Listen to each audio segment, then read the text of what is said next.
omulungi Banze omwami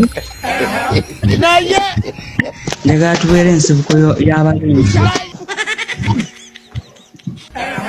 okitegeera kitegeeza ki ekiriwa kyenkugamba okubeera ensibuko y'abalungi ndowooza tugenda zaala abaana abalungi. Yine ebbaluwa omwami Mado omuhazibandi gy'aweerezza kabiite we Nalulungi omuwaifu amuli obwongo olwo nze Maseruka the poet omuzira mu bazira n'enjirombojja. Omuwaifu wange Sweet omwagalwa gwe wandi obwongo omutima wagweddiza. Mado nateeba nga tebyansala bwe mba kyayiwa Nnunga anoonoza. Gwe wantamiiza n'ekwana eryawufu ekkwano maama wa Nnunga alyanoga kuba bwe nakusenza mbwongo tewadduka.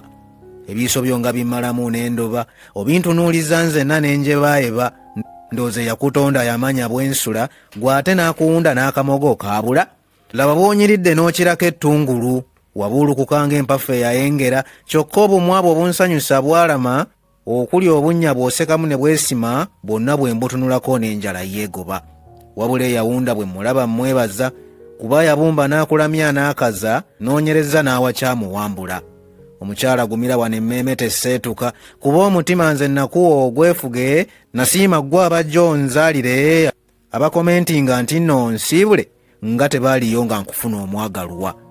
Nkimanyi beebuuza nti oba akaakula nga waakaali eno bebi tobalabula. Omukyala weebale sigino tewannyima ŋŋenda okukwagala osiime lwe wanfuna sinze ebyogejjenyo gwe byali byabula ndi waggejja kuba eggaali njeesiga.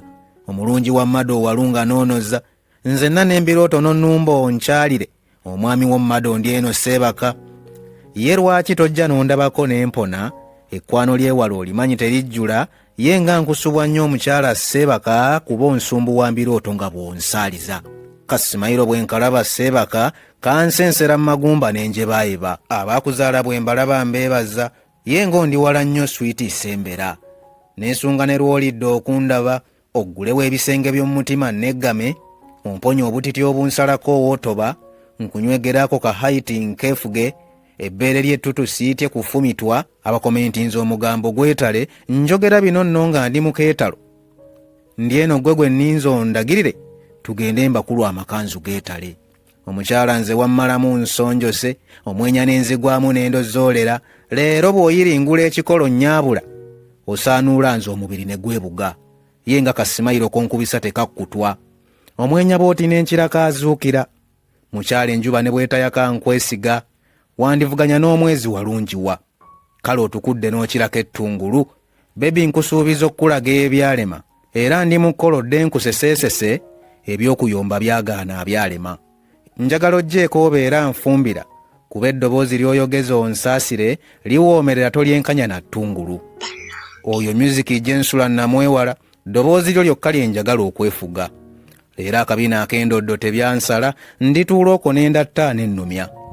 Omwami nange n'enfunayo omwagalwa Sweet weebala ababbi wabamponya 6 paaka zirinze ggwe ozeefuge. Omuwaifu nninze ggwe seetega ne maama akimanyi nalonda n'enfuna. Sweet tonjiwa abambi n'enswaluka omugambo nga guli kuno ogutokomoka njagala kkuba embaga ebitooke byebake ne bafaaza maganduula bageesale. Omukyala wa Made Saala giwoomerwe nsaba nnyo Katonda atuuke mu byokola akuwa obulamu n'ababyakutangire abaalikwanye beerabira okwatula ne data waabwe aggweko beebake. Omuwaifu wandi obwongo wawangula omusaayi gwange n'omubiri wabyefuga siikulumye bw'oliyo yandyewola. Taata ali waggulu ddunda tukwesize tutangire bonna abajjo twawula otuwa omukisa ogwagalana mu bwesigwa. Omulungi wa Mado omukyala weeraba omuhazibandi wo nsiimi eyongeza nalonda ggwe eyansingira abaakuno obeere kwini w'olubiri mwensula era n'abakadde mu kkubo bansuubire.